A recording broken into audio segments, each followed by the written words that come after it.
Yes खाली yes role. गेल्या 2 दिवसापासून समाज माध्यमात एक क्लिप व्हायरल झालेला आहे. त्यात राष्ट्रमाता गाय त्यांना कापून आणि हिंदू समाजाला शिवगाळ करताना एक व्हिडिओ आलेला आहे. आणि आम्ही जेव्हा गौर करून बघितलं त्यात असलम कुरेशी हे गाय कापताना दिसत आहे. त्याविरुद्ध इथं FIR करायला आम्ही सर्व आलो. पण सू मोठं म्हणून पोलीसवाल्याने जे FIR दाखल केला त्यात बेलेबल ऑफेन्स आहे, ते आम्हाला मान्य नाही आहे. या माणसाच्या विरोधात मोक्का आणि नॅशनल सिक्युरिटी ऍक्ट प्रमाणे त्याच्यावर कारवाई केली पाहिजे. हे सर्व जालन्याचे तमाम हिंदू लोकांची भावना आहे. आता मी SP ला बोललो, सदर बाजार पोलीस स्टेशन मध्ये प्रक्रिया चालू आहे आणि SP ला बोलून याच्यावर कडक कारवाई केला पाहिजे.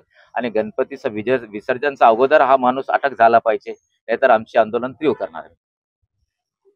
तर PI साहेबांनी काय सांगितलं? PI साहेबांना सांगितलं कोणते त्यांनी काही 207 असा कलम आहे.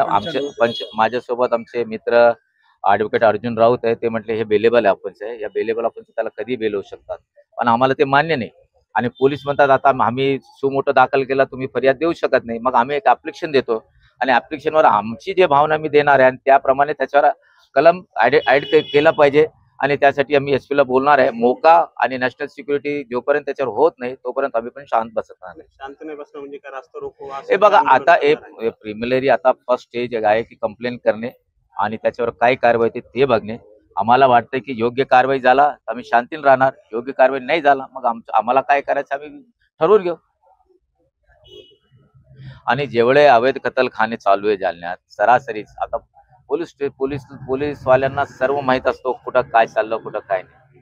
पण त्यांनाही सर्व माहित आहे की अवैध कत्तलखाने कुठे आहे, कुठं गाय बैल कापून विकतात. हे प्रमाण जालना शहरात फार मोठ्या प्रमाणात आहे. त्याला आणि रस्त्यावर ते ठेवतात, त्याच्यावर कारवाई झाली पाहिजे. आणि आम्ही गाय हे राष्ट्रपशु आहे ना, आणि राष्ट्रपशुला कापणे म्हणजे आणि हिंदू धर्मासोबत राष्ट्राचा पण अपमान केला, राष्ट्रद्रोह लागला पाहिजे या माणसाविरोधात. ही मागणी आमची राहणार आहे.